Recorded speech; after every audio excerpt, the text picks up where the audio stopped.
The pilot is the skipper.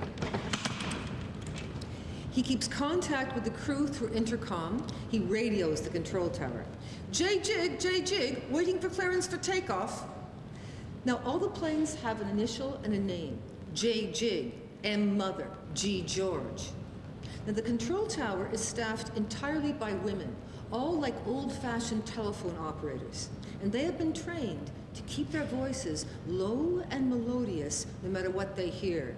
And they hear horrors. It amazes me that you can actually visualize, feel what it would be like to be in a bomber over Berlin, and I'm not actually seeing anything. I'm listening to you describe it. It is so incredibly real. And that's obviously the effect you're going for. Well, I really do see it. I mean, it's not just talking with my father, but I've also read a lot of accounts, seen a lot of movies. And I don't know, for some reason, when I got into the cockpit at the War Museum in Fiskerton, something happened. Like, it's a very weird, tiny little space, but I really got the feel of it. And you really bring that feel here, just you on the stool with that little handle.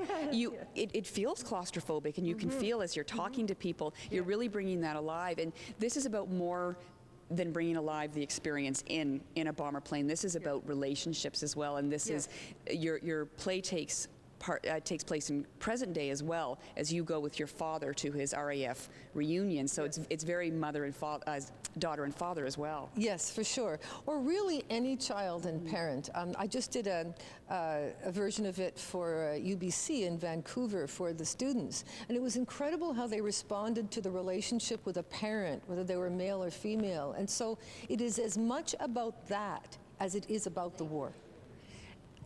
Drawing those comparisons between, I think, is so important to show how relevant. Doing a story about war isn't about a piece of nostalgia.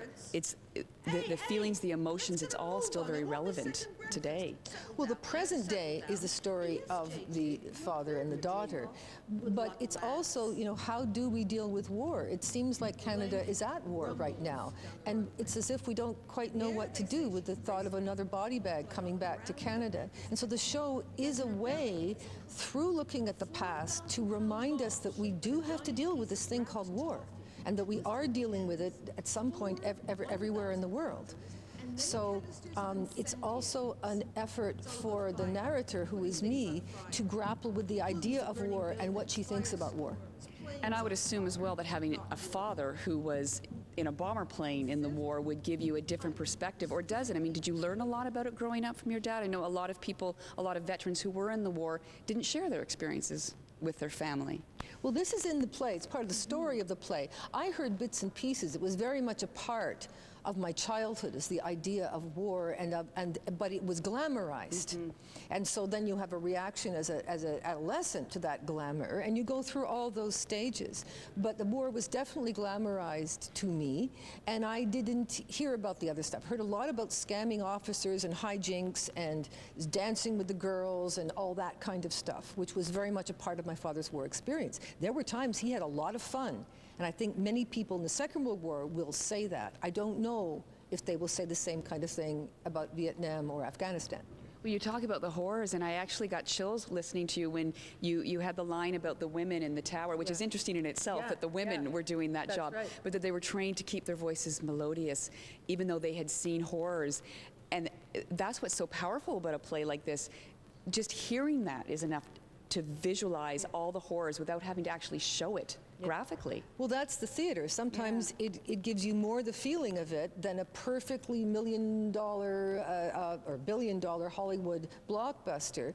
It can give you the feeling of it actually more accurately than all the pyrotechnics in the world. What kind of a reaction are you hoping for? I mean, I'm assuming you're going to have lots of different age groups coming to see this play. You're going to have kids, you're going to have middle-aged people, seniors. Are you expecting, or have you had different reactions depending on the age group? You know what? I haven't. I did pretty well an audience of everyone over 65 at a performing arts lodge in Toronto. I've done students. I've done this in people's living rooms. And the thing is, no matter who they are, there might be slight differences, but basically they react the same way. I mean, if someone has been through the bombing in Berlin, I met somebody who was in the basement when my father was bombing Berlin, they have a different feeling about it. But in terms of the audience reaction, it's incredible how much it is the same across the age groups.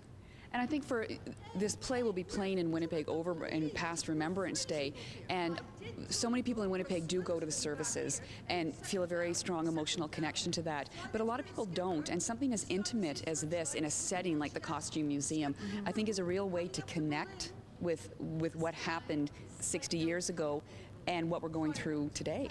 Well, very much so, and it was part of the idea of the show to do it around Remembrance Day. Now, what do you do with that day? If you're not going to a service, we all feel a kind of strangeness around that day. What do you do? Do you have a minute of silence? And having the play here is one way for us to honor without glorifying, right? And that's something that we really need to do. How did this play affect your relationship with your dad? Changed it utterly. Yeah.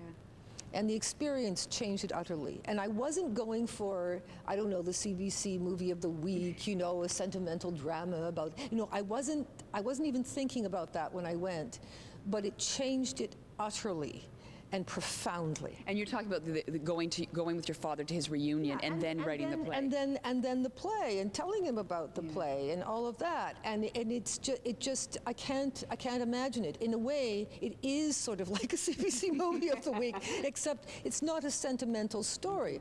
I'm tough on me, and I'm tough on my dad, and there is toughness involved in the play. It's not a weepy, three-hanky kind of thing, and yet there are things that have touched people deeply. A lot of raw emotion, and again, in such a beautiful setting. It's not set up at the moment, but we've got a few outfits behind us, but it will be surrounded by military costumes, and that must really help get you into character. Yeah. I love the space. I love that it's not a traditional theater space. It's more like an installation, and me in the middle, and there will be cafe tables, and you will be able to get a glass of wine and come and sip it while the show is going on. So it's friendly in that way. Well, thank you very much, and thank you very much for sharing a little bit of the play, and I hope our viewers use this as an opportunity to learn a little bit and to connect over Remembrance Day. Thank you very much. Okay, thank you. Magnesium tracer bullets, arches of light as you shoot. Yellow for the Allies, blue for the Germans. The anti-aircraft guns are firing from the ground. The flak is twinkling in your eyes, blinding you.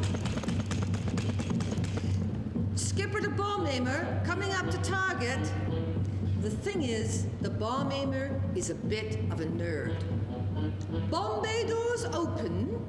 Steady, steady. A little bit to the right. Night fighter at 4 o'clock. Corkscrew dive. Yeah! Take a look.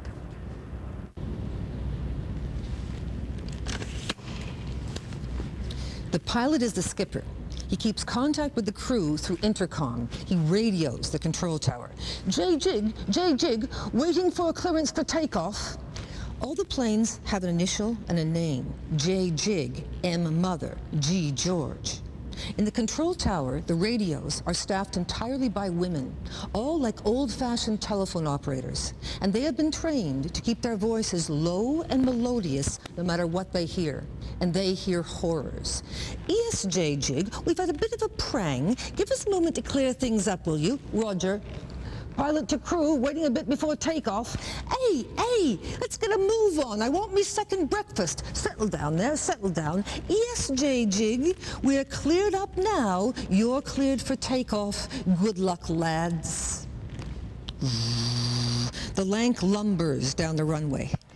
In the air, they say she's graceful. On the ground, the Lank is heavy, because in her belly is a cookie, a 4,000-pound bomb shaped like a giant piece of wrapped toffee, twisted at the ends, 4 1,000-pounders, and many canisters of incendiaries.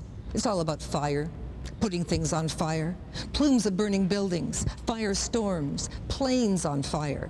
Not your plane.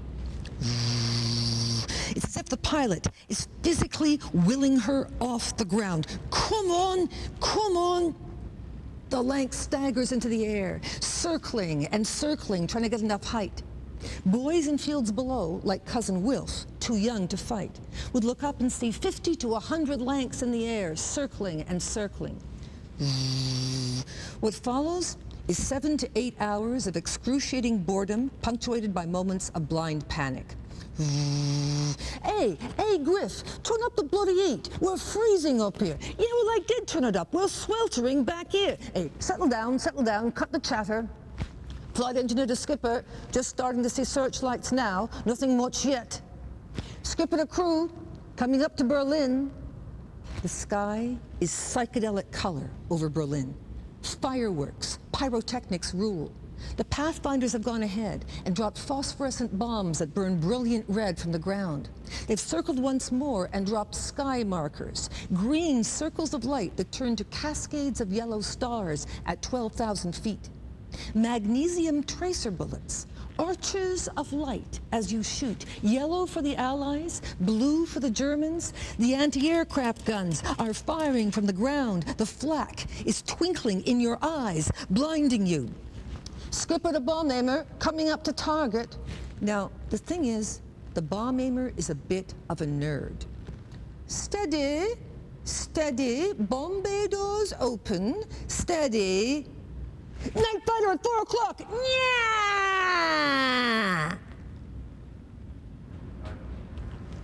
All right, well, that was a glimpse at Linda Griffith's The Last Dog of War play. You can check out, it's playing now until Saturday at the Costume Museum of Canada. And for tickets, you can call Theatre Projects Manitoba at 989-2400, that number right there on your screen for tickets. You can also just show up, it's rush seating as well. They'll make sure they find a place for you. That's The Last Dog of War. Taking a look now at your morning news.